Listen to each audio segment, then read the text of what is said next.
Hey, Witchy School of Wisdom Witches, how are you? What's up, my witches?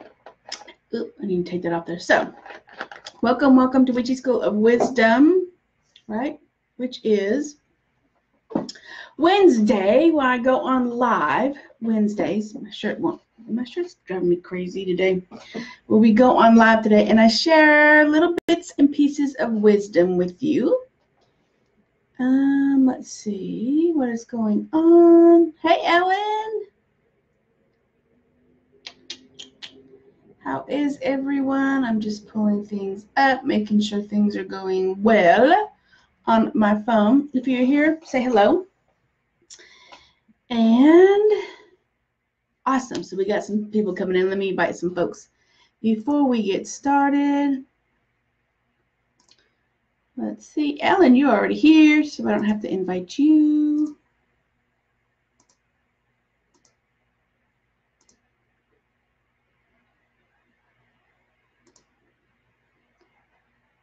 I definitely don't want to invite my brother. He's like, what is going on? Why am I getting invited by my crazy witchy sister? All right. It's so weird how Facebook picks the people you should invite. It's just weird to me. So, how is everyone? Tanya's here. Hello, Tanya. We are just waiting for people to come in before we get started. So, today we're going to talk about, before I get started, oh my gosh, I got so much going on. But today, Ellen wants us to talk about the different types of witchcraft. And let me fix this thing for you. There. Look at all that mess back there. You don't even want to see my witchy room. It's horrible. I'm in the middle of preparing for new moon circle coming up Saturday. I have what's coming up? This Coven call is coming up today. Thursday is the virtual witchy party. Friday I have to go to San Antonio to do a tarot event. Then Saturday is new moon ritual. And then Sunday, I have nothing to do. And Sunday, I'm just going to veg out. In the middle of that, I have to post everything. I have to get everything ready for the retreat. So, yeah. Does anybody want to come help me? Before I pull all of my hair out. So, hello. Let's see who else is here. Yeah, he might join us. Well, you know, he's very open, but I'm sure he's working. Your workshop is the worst, right? That is crazy. So today we're going to just jump in. Ellen wanted us to know, or wanted me to touch a little bit about the different types of witchcraft and what that consists of. Because a lot of people ask me, what tradition are you, or what do you study? Are you a Wiccan, are you Alexandrian? Are you Dianic? Or Cornelian tradition? What are you? So we're going to talk a little bit about the different types of that. Dave Rush, yeah, I know, right? Hey, River, how are you? I think you're new. I haven't seen you before, so thanks for jumping on. So we're just going to pop in real fast and talk about just touch points on different types of traditions and what I am, where I started and where I am now. And we're just going to talk a little bit about the differences of it, because when you're new, it gets kind of confusing because you really don't know where you're at, right? So let me tell you where I started from. I started from a very traditional type of witchcraft, where you have degrees, you have a specific way of worshiping. And I started off Wiccan. Mostly Gardnerian. I always have a hard time with that word. Gardnerian witchcraft. I don't even know I have a problem with that word, but I do. Gardnerian witchcraft, which is by, we'll talk about more, Buckland. But I started off with very traditional, very much degrees, very much you worship in a certain way, you cast circles in a certain way, you call in deities in a certain way, you cast circles all the time, you work with elements. It's very structured, and we'll talk more about that when we get into it. And I've been doing this for 25 plus years. So along my path of evolving, I have really been more eclectic now, taken in things that resonate more with me and what I like to do versus the very much strict traditional ways of doing things. I learned that way, so I have a really strict, well, not strict, but I still bring in some of those structures because I kind of like structures on when I'm teaching. And then as soon as you get the basics done, you just bring in what resonates to you. So now I'm more eclectic than anything. I don't necessarily cast circles all the time. I don't necessarily have to call in a god and goddess every time that I do spell work. I don't necessarily have to do high magic all of the time. So it really is more of what I feel I want to do for my practice and what resonates with me. You read my cards once in the vortex. Yeah, I remember. Yeah, I remember. So welcome. Pagan Pride is coming up November? Is it November, I believe? Austin Pagan Pride is coming up in November, I think, at the vortex. So if I'm there, I don't know if I'm going to be reading. I don't think I really think I'm going to skip that one this time and just relax and just actually enjoy it and not have to vend. Right? So let's talk a little bit about the different types of witchcraft. There's so many different types of witchcraft, right? So let's pop into the most traditional ones. And I'll tell you what I know about them, but there are so many different ones, and we'll talk about some other ones also as we get into it. So the most popular ones that we're going to talk about right now is I'm going to start off with the Gardnerian Wicca. And you may know him by Gerald Gardner. He started in the UK in the mid-20th century. And he's known as the father of Wicca. Now, most people, when you say Wicca, will know that you're talking about Gerald Gardner. And he has tons of books on it. He is from what we call, well, his coven was called the New Forest Coven, and also founded a coven called the Bricketwood. So it started back then. Now, that's a newer form of witchcraft as far as witchcraft, because you have the old ways when none of this didn't even exist. You just kind of did what you wanted to do. There's very much structure in this type of worship. You have 13 members in the coven. You have different levels that you have to go through before you become a high priestess and a true Gardnerian. And it can trace, a true Gardnerian can trace the lineage back to Bricketwood Coven. So the coven is led by a high priestess, okay? And that is where you want to try to level up to, or what you want to try to learn to become.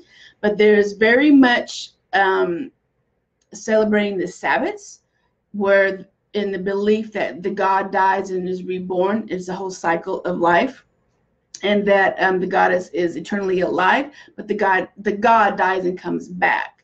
That deities for the Gardnerian is going to be your horn god and your mother goddess. And I still work with them. I still work with, Pan and I forget his name. Kronos. It's not Kronos. That's the back in the day. That was my corporate job.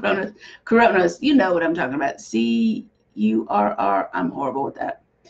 And they have specific names to keep secret from non-initiates. And I will, in my basic Chick to Badass course, you will pick a magical name. So I do bring in some of the teachings of Wicca and what I resonate with, but because I think it is very important to have a magical name, so people who have gone through the program are only privy to certain things. And so when you have a magical name, when you actually do magic, you are called into with your magical name, and it just sends your mindset differently. Just like if you have a nickname, which my nickname is Susie, but my real name is Suzanne. So when everybody calls me Suzanne, I'm like, oh, wait, something's happening, right?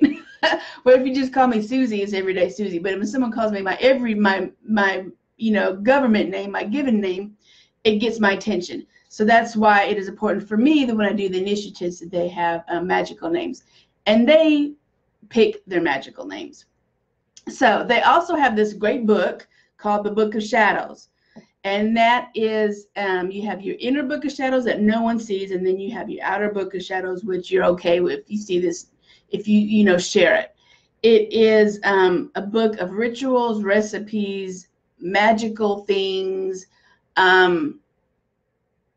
what I call Sabbats, Esbats, magical workings as far as the moon phases, notes on how the magic or how your spells turn out.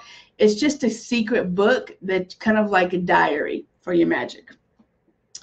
They're highly elaborate in their rituals and what they do.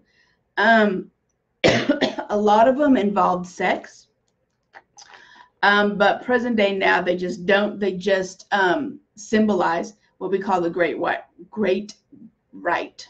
Oh, I have a problem with that name too. The Great Rite, R-I-T-E. Instead of just doing the actual physical work of like the physical connection of the Great Rite, which is having sex, they just do basically now just the symbolic of the unity of the male and the female, or the god and goddess. So they're very strict. And they have 3 separate degrees on how to become a high priestess versus initiate, a dedicate, and a high priestess. So they're very much into strict rules, okay? Some of them are secretive. Some of them are a little bit open. Some of them are just like, you can only privy to this type of ritual if you're in the inner circle kind of thing. So it's good to get in, I guess, as a newcomer if you want to know the traditions of it and build from there. So let me jump on any questions. Yeah, November. Okay. Hey, Lindsay. Coronis, yeah. See, when I say Coronis, it always brings me back to the timekeeping. K-O-R-O-N-S, my corporate days. So yeah, and Robin's here. Yeah, and being new, skyclad. For people who don't know what skyclad is, that is being new, doing your ritual in nudity. And the reason behind that is because they wanted to make everybody equal. And so some people, if you wear ritual garbs, they kind of buy elaborate stuff, just like when you go to church, people just get dressed up and they want highfalutin kind of thing and the best hats and then, get dressed up to go to church. That was one of the reasons why they wanted to get rid of clothing, is so that everybody is equal and nobody knows what their social standard is.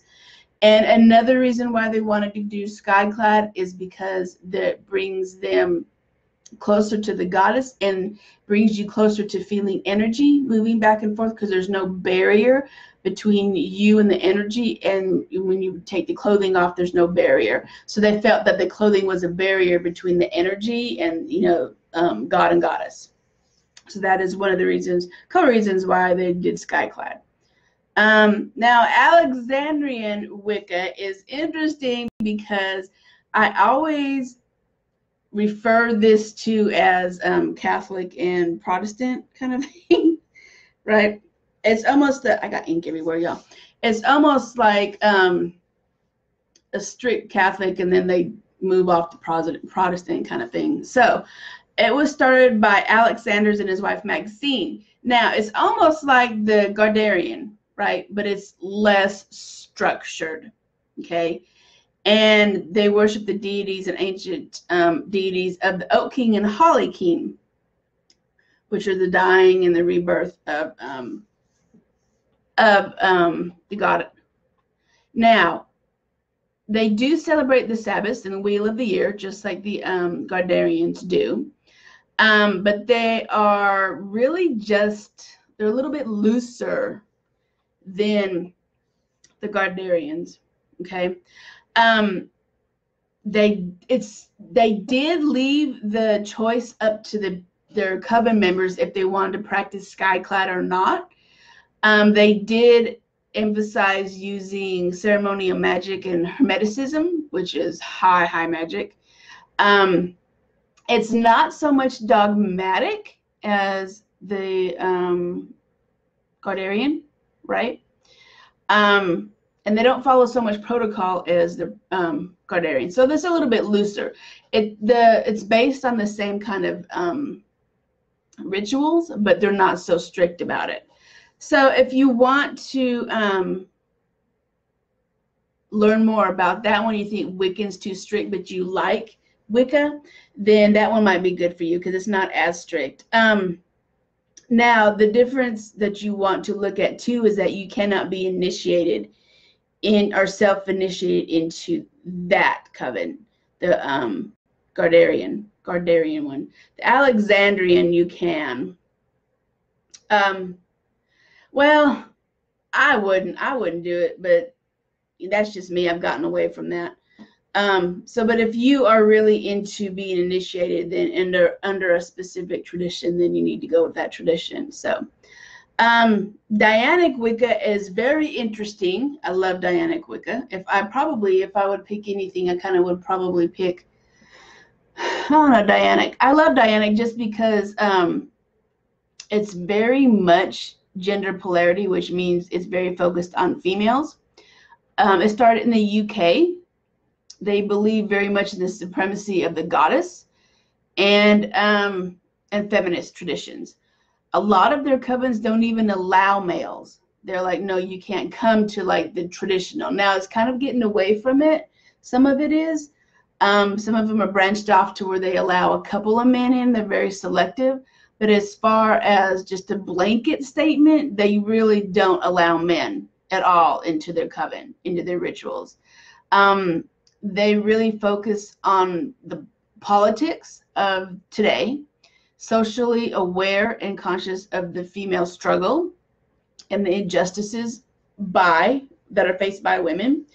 It doesn't really typically have a hierarchical structure like the other ones do. It's freer, more on spiritual growth and movement within the coven, which is really good. That's why I kind of like that one. It's not as structured. At one time, I really thought about joining it. I studied a couple months under one, but then life got crazy and I was like, I don't know if I want to do it. So I just didn't go back to it. But I was really drawn to it because it's very much female centered. Whereas the other ones were God and Goddess, and you had a very strict way of doing things. This was like, it's very female. If you want to call in a God, you can, but the other one's very much duality. They do meet on Esbats and Sabbats, which is the Wheel of the Year. If you want to know what the Wheel of the Year is and you want to know what Esbats and Sabbats are, you need to join the Badass witch course that is coming up on the 24th. And we'll dive into what those are. And there's really just community and circles and being very fluid and together. It started in 1970, so it's pretty new, right? It's not a huge, it hasn't been along for a while. So now there's it was founded by Susanna Budapest, okay? And she's written a couple of books. But there's been controversy around going on, or has been, about her. So you might want to be careful to research that. It has to do with homophobic stuff that's been going on. And I don't know. That's another reason why I didn't want to join it. I don't want any drama going around in my life. So that's probably another reason why I didn't do it. But she's pretty popular. And she's been around for a little while. So let's see. But it's not so much that they're man bashing. It's just that they're like, this is my time. We are women. You're going to hear us. That kind of thing. So traditionally, the lineage is female only. Okay.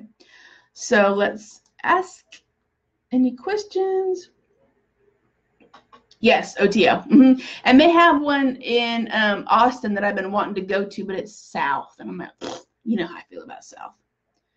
Aleister Crowley. I love Aleister Crowley. Now, Aleister Crowley is, he's a horrible person. And we're going to talk about this in my Basic Chick to Badass Witch course. We're going to talk about all these things in pretty much in depth. We spend a whole day on it. Well, a whole session on it. Shouldn't say a whole day. Yo, what's up, Christina?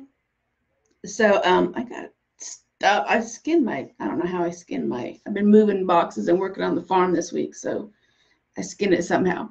Ashley's here. Yeah, Dianic. Yep, Dianic tradition. So I kind of like their tradition, but they just kind of got off the rail, or something happened, the drama. But drama happens in everything. It was just a point in my time where I just didn't want to do it. So it's another one that you might want to look at if you want to be more female-centered and really just bring in the power. Is that they have a lot of awesome women in that circle. So we have another one that we need to talk about is Wicca, S-C-A-X Wicca, and is founded by Raymond Buckland. So you may know how he is, or who he is. He is a branch off of the Gardnerian tradition, and he is a high priest. So he started the Coven, though, and moving it to New York City in 1960. So it's not new either. All of these are like a huge movement in the 60s and 70s, right? The 50s, 60s and 70s usually by that time. So he brought that over from really England into America. So that makes any sense to how powerful he is. So, you still got to give those people props because they try to bring it mainstream, and without them, it would still be behind, being closed doors and underground. But they brought that witchcraft to the forefront. So you still have to give them props to that, even though, Crowley was a douche. I still kind of find it fascinating. And he really, Raymond Buckland, just kind of conformed it more to like a traditional American culture because he wanted to bring it to the masses. He has an amazing story. So you may want to look at that. He does a lot of emphasis on herbal lore, divination, and tarot and runes. So that's another one you want to look at also if you're into that. There's many different forms in between those too, but those are just the ones that are coming up that I can remember, that I can think about. Because this is like off the cuff. I'm trying to remember all the ones that I studied. There's so many, and we'll talk about some other ones too. But this one doesn't have any degrees of advancement within covens. There are no really traditions. There's really no coven leaders. They're not like elected. Because most of the time they're elected for one lunar year for 13 moons, right? And then they try to get reelected, so which is interesting, but I'm not going to get political. But anyways, maybe we should bring that back in politics. You can only hold a seat for 13 moons. I think that's a good idea, right? 13 moons. So hey, Ashley, times are different. Yeah. Tobacco is necessary, but definitely considered hardcore now. Yeah, it is. And that's why there's a lot of stuff going on about her. So, and a lot of people are moving away from that, or just, I don't know. See, and it's tough because you have to separate the artist from their art sometimes. And I have a hard time with that too. But, yeah, it's kind of tough. I'm trying to get my computer to work, if it would work. Hold on one second. Come on, Pooter. It froze. It's trying to play catch up.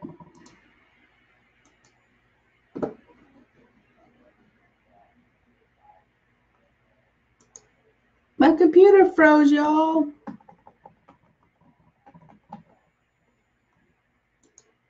It will not let me move. Hold on one second. And all my notes are on the other side of the... Maybe my battery's just dead.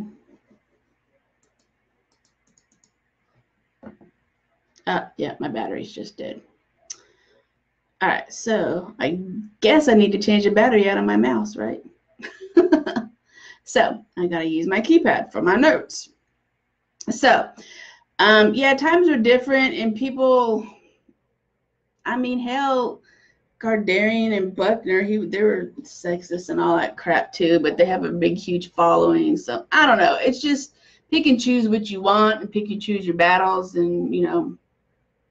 But in this one, in the Buckland one, you can do the self-dedication. Now the other two you can't. So that is something that you may want to think about, is doing a self-dedication if you don't want to do the traditional. Okay. So he's pretty easy to follow. You'll probably know him as he has a big blue book called Buckland's Complete Book of Witchcraft. So that is one probably that you need to probably get and put in your arsenal of witchy studies. Now that my computer is back up, let's see. Let's see. Sending fire and jump freezing. There you go. Yeah, I think it was. Oh, I pinned you. Sorry. I'm telling you. Let me see. Let me unpin you. Can I unpin you? I don't even know if I can. I'll go back and do it. My mouse button. Oh, there you go. Unpin comment. I think it worked. So my mouse just kind of died on me. My computer. I mean my battery. So that's kind of how I feel. So we got that. Now, let's talk about Norse. There's any Norse people in here that really resonate with Norse gods? Yeah, Audible now. Yeah. Probably a lot. Well, Drawing Down the Moons, probably. There's a lot of books on there on Audible now because a lot of people can't or don't have the space to keep books, those big, large, scholarly books anymore on their bookshelves.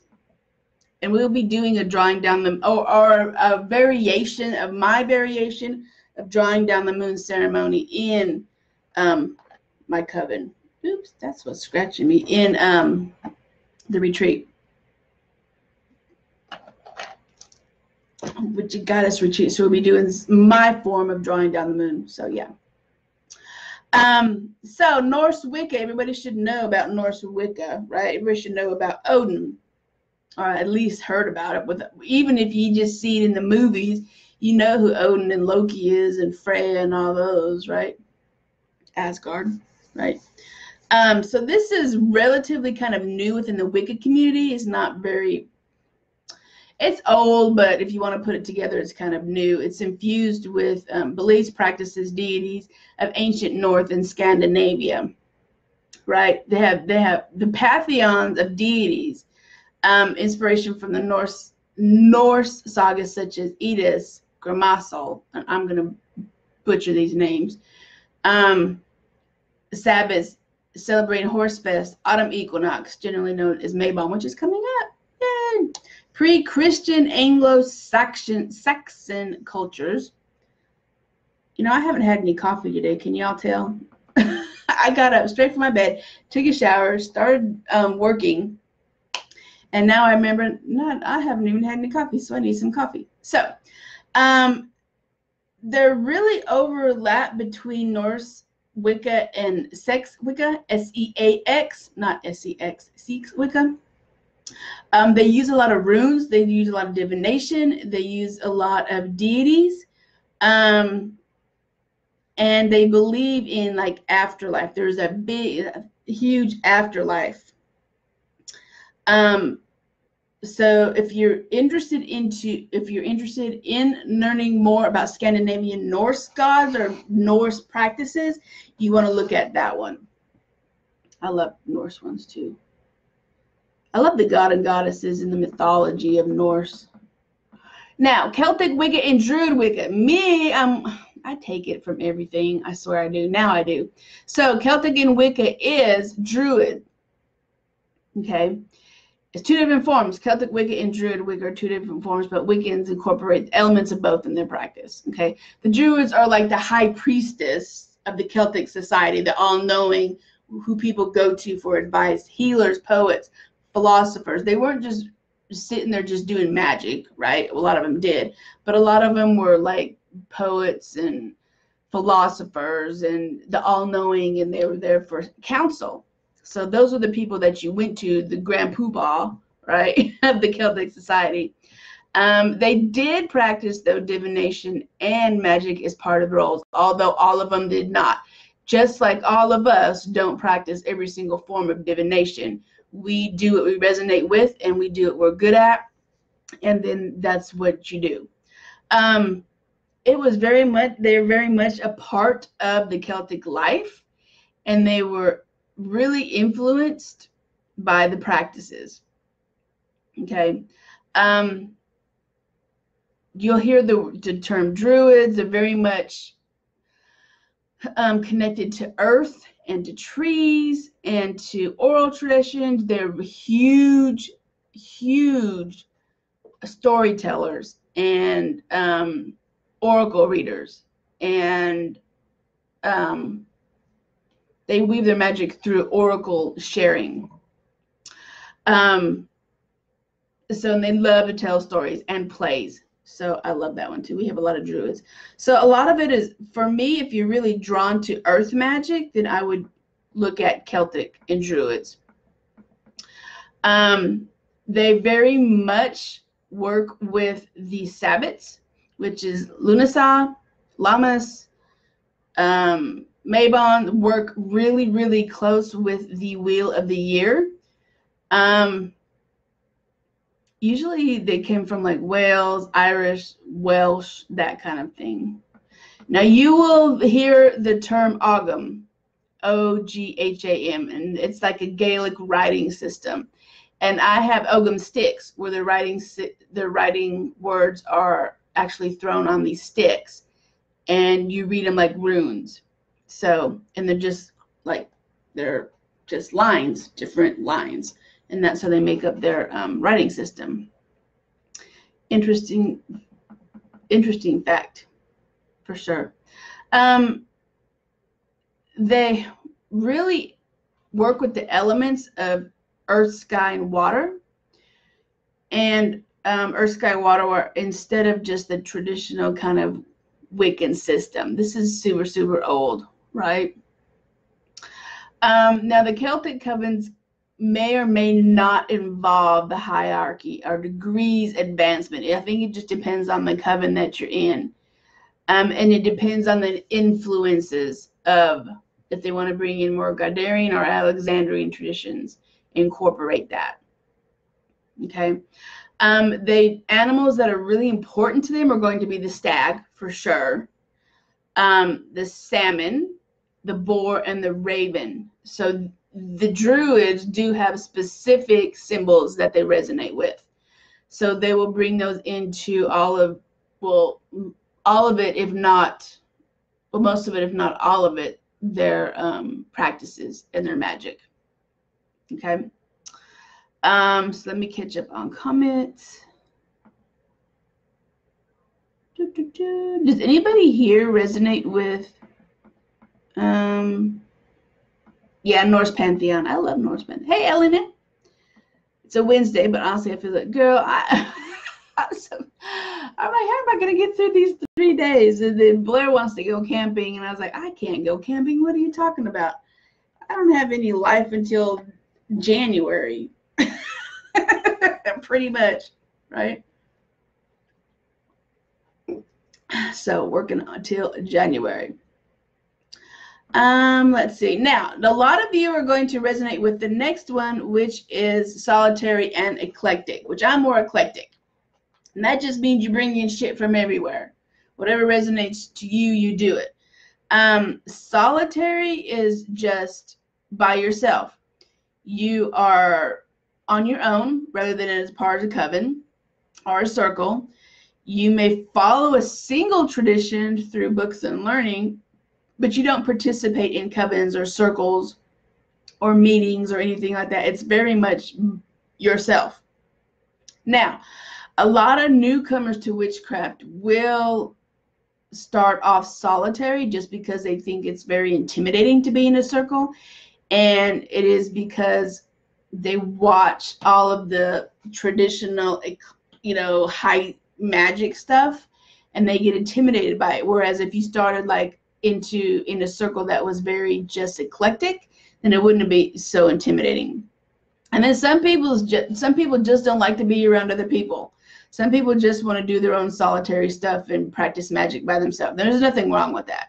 But a lot of newbie witches will start off solitary because they're not really sure that they want to be in a circle or a traditional coven, or they're so rural and they don't have a lot of people around them that it's just easier for them to just do the solitary path.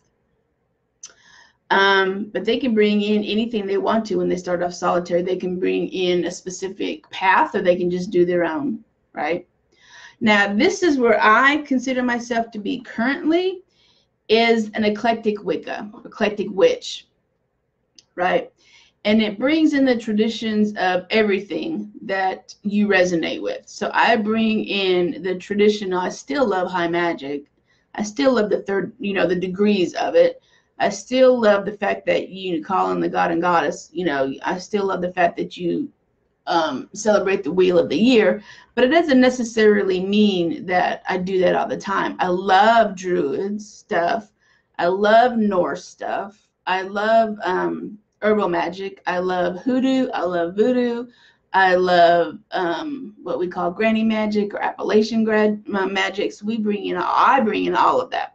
And that's pretty much what an eclectic Wicca does, or witch does. Brings in her own thing and makes her own religion. Okay. Any other questions on that? Michelle's here. Christina said, back when I was looking for a circle coven, there was nothing around. Yeah. And that's why a lot of witches and pagans or newbies will probably try to just go it by themselves, because there's not a lot of coven or not a lot of people around them, or they're just like, I can't come out of the witchy closet. I just can't do it now. They just don't want people to know, which is perfectly fine. Yeah, I'm a Witchbox. I even think my coven is still on Witchbox. Actually, I need to update that. Yeah, Witchbox. So, what was I looking at? There's so many different traditional paths of being I was looking at something. There's so many different paths of being a witch, right? A witchcraft.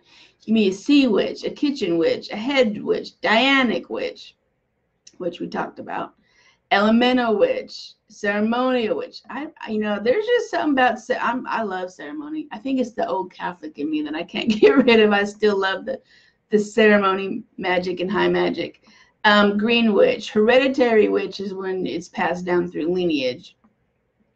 Cosmic witch is our astrology, astronomy, the elements, celestial beings, star witches. Okay. But you can actually go deeper into this, and this is what I used to study when I was teaching this class. Let me see if I can pull it up.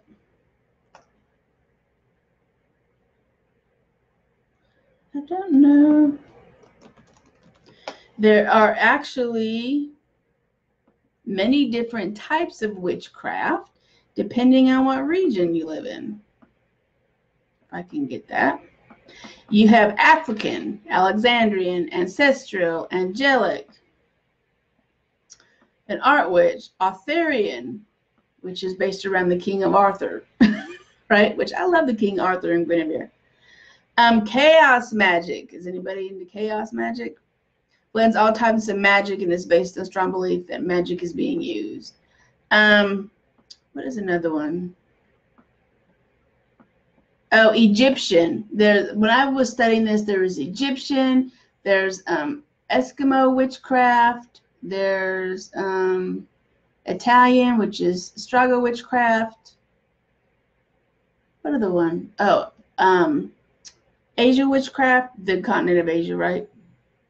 Like the Hindu, there's Japanese witchcraft, Chinese witchcraft, Indian witchcraft, and all these. It just goes on and on and on.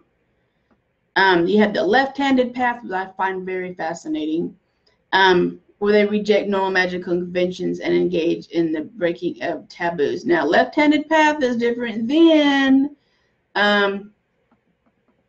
devil Luciferian. Okay. So Luciferians really just worship Lucifer, who is the bringer of light and the morning star. So Luciferian pretty much is not, they don't worship the devil so much. They kind of like worship, not the devil as you think. They don't look at the Lucifer as the devil. They look at Lucifer as someone who's going to bring in the light and free you from your bondage. That's how they look at it. So there's shaman, Shinto, solitary, Stragaria, which is Italian, tech witch. This is a new one for me. And which they use modern technology and the witchcraft. So I guess we kind of are, because this is what we're doing now, right? Tech witch. And also you can have the Book of Shadows, which I have a traditional Book of Shadows, but I also have a Book of Shadows on my computer. So you could look at that too. Now, Thelema, I always say that wrong too. Thelema is, and you probably know that one too. It is the Coven of Aleister Crowley, and it centers around high magic and strict, very strict rules, very strict paths to level up right in your craft. They really love Egyptian deities, and they work with a lot of Egyptian magic. So Aleister Crowley is the founder of that one. So many more, so many traditions. Let me catch up on. Oh, thank you, Christina. I think I got it at Lane Bryant a long time ago. Fairy magic. If you work with fairies or elemental magic. Oh my God. Someone bring me some coffee. Damn it. Someone help me. And yeah, Hermeticism there for a while. I love it. I don't know why, but I have been drawn to that. And I really want to start going down to the order down here in Austin. So one of these times I'm going to go down there and I'm going to learn some stuff. High magic. I'm not, and you know, I'm a high magic person, but I'm talking about the secret high magic shit is what I want to know now. The secret stuff. And the thing with that is nobody really knows a lot of it, because a lot of people will stop at like a second degree, first degree, and they're like, oh, this is cool.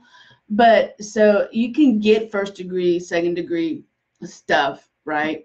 It's readily available. But the high, secretive, high magic, it's not so much out there, because a lot of people don't do that anymore. It's kind of hidden.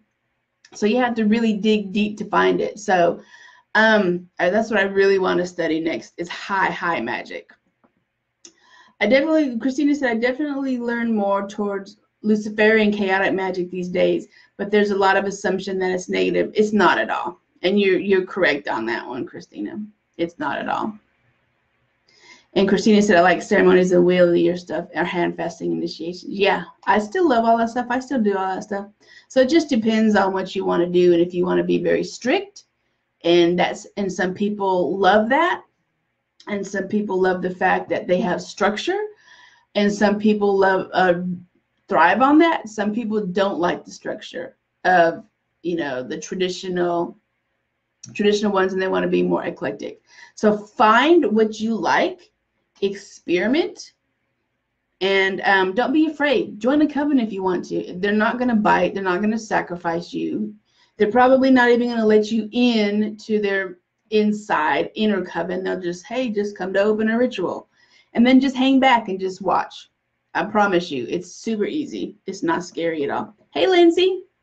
So we talk about all of this in my Basic Chick to Badass Witch course, which is starting on 24th live online, 29th in person. So if you're in Austin, we start in person on the 29th. If you want to take the class online, it is on the 24th. And we talk about all of this. So this is kind of like what we do.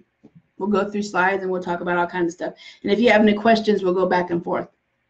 Right? So it's almost like you have me as a high degree priestess actually teaching you this stuff where you don't have to go buy all these doggone books that we just talked about and you trying to, you know, thumb through it and fumble through it and try to read a, you know, 1,000-page book before you can do anything. Lindsay says, I'll have to rewatch this. Yeah. Yep. I love Luciferian magic. Hey, Shalana. So, Luciferian magic is interesting. Netflix has one. I forget the name of it. Let me see if I can pull it up for you. Netflix.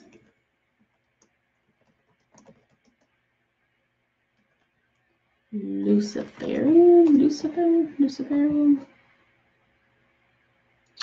I don't know what it's called, but I watched it.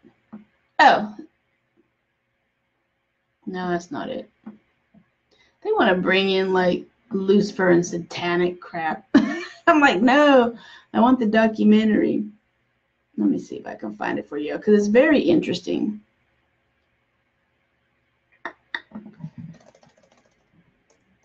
Netflix documentary. Maybe, does anybody know the name of that? I don't know why. I just watched it and you think I would know it. This is so exciting. The boot camp is going to be amazing. Yes, people are going to get some serious reads. They do. No, this is a documentary, Ellen. I'm trying to find it. Was it on Netflix? I don't know. I have to find it. It was a cool documentary because they did a lot of separation of church and state.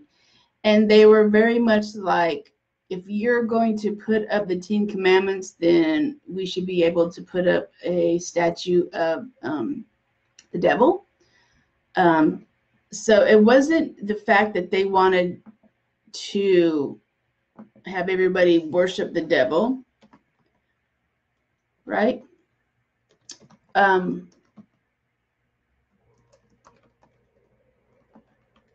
It was the fact that if you, I'm trying to find the name of, if you are going to, why can't I find the name of this? I don't know why I can't find the name of it.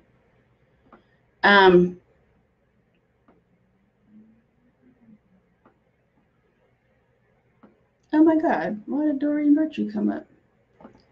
Doreen Virtue.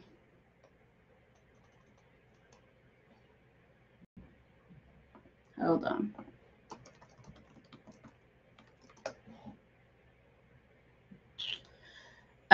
But it's interesting because they were very much political and they weren't so much trying to be like, oh, you got to follow Lucifer and you got to do this and do that. It was just very political, which is interesting because they were very much separation of church and state. And it was a documentary.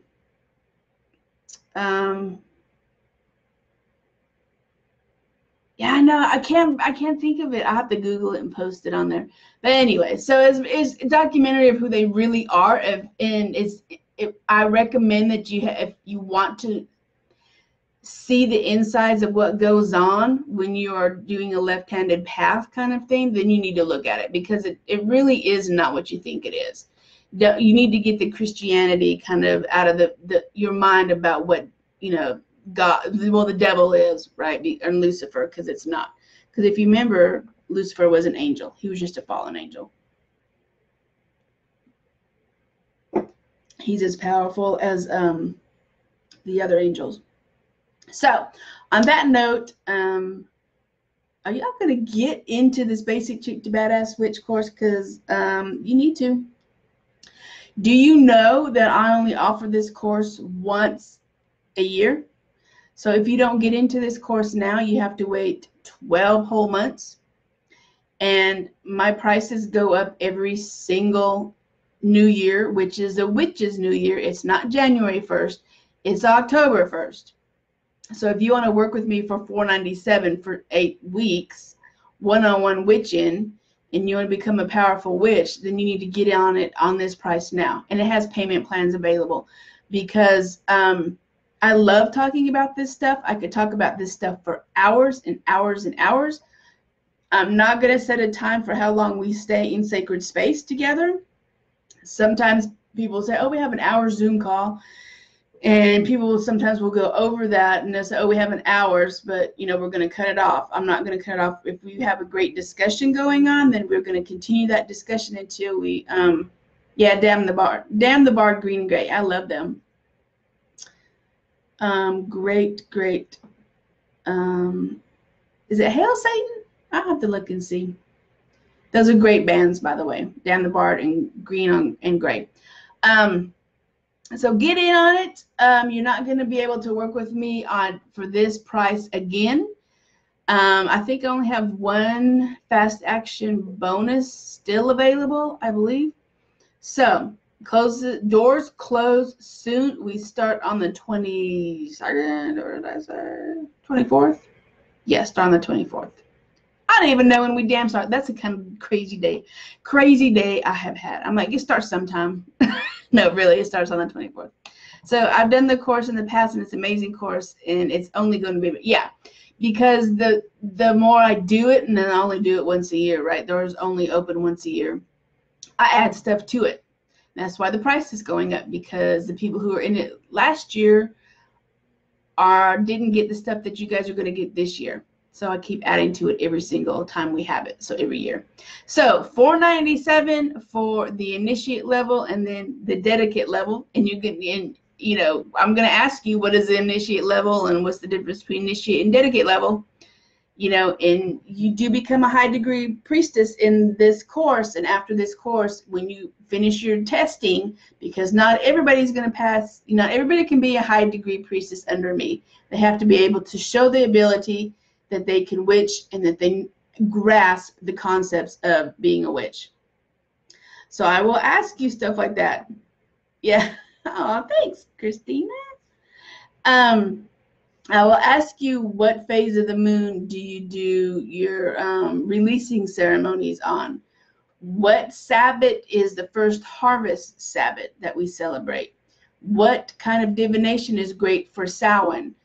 How do you set up a traditional altar? Where do you put the, you know, what side of the altar does your female energy go on? Your female statue? Which side of the altar does the athame go on? I'm going to ask you all this stuff, and we're going to teach you all this stuff, because after you're done with this, you're going to be able to become a first degree high priestess, where you can actually manifest all this, and you're like, I'm done with the books. I'm going to move on to the second degree. Okay? So I save you all kinds of time with that. And the byproduct of learning witchcraft with me is I encourage you. I'm not just going to leave you out there by yourself. If you're stuck, then coaching packages are available as an add-on bonus to that. You have a Facebook group to ask questions on. And this is very practical. It's not just regurgitating what I teach you. You will actually be in the witchcraft. We will have opening circle and sacred space on the first meeting. The very last meeting, I will close the circle and I will release it, the energies, and then after that, you will have your test. So yay for that. And Angela's here. Angela. Plus, this course will open to other opportunities, like even leading rituals. Yep, you can. And everything you have that I'm teaching you is going to be available for you to put into your Book of Shadows. You'll have unlimited access if you want to flip back through it and be like, oh, I forgot where does the cauldron go on the altar? All you got to do is look back at it. You don't have to look and spend, 50 minutes looking at your bookshelf going, which book has the altar set up in it? Because my bookshelf is full of all that stuff, and I can't ever remember which book has that specific lesson in it. And all you have to do is just go back to this one, and you're done. You got it. And that way you don't have to spend hours and hours looking. Yes, Ellen, I will add a second degree program in the future. But if you want to get my and I haven't even released this one, but if you want to get my year in a day, which is all of it, and you become a 3rd degree, then that's available. That is a year in a day training. Okay, so that is available. So if you want to put all of that together, you need to send me a message and we'll put that package together. I haven't even released that package, but that's the big whammy of everything that I have is 12 months. You study with me for 12 months. So if you're interested in that, I have that. I just haven't released it yet. So I will see you in the Basic Chick to Badass Witch Bootcamp. Don't forget, the doors are closing soon. Bonuses are going away. I can't tell you how much you need to get into this bootcamp and how much it's going to transform your life, and you need to get in it now before it disappears for a whole other year. And no matter how much you beg me, I won't open it up until another year. All right, my sisters, I am going to get ready for my circle call. If you want to get in on the circle call, my monthly Coven membership, send me a message and we'll get you set up for that. And I have all kinds of stuff at all different levels. So there's no excuse for you to hide back and not witch. So, all right, my sisters, we'll see you in the Witchy School of Wisdom. Love ya. Bye. Witch on, my sisters.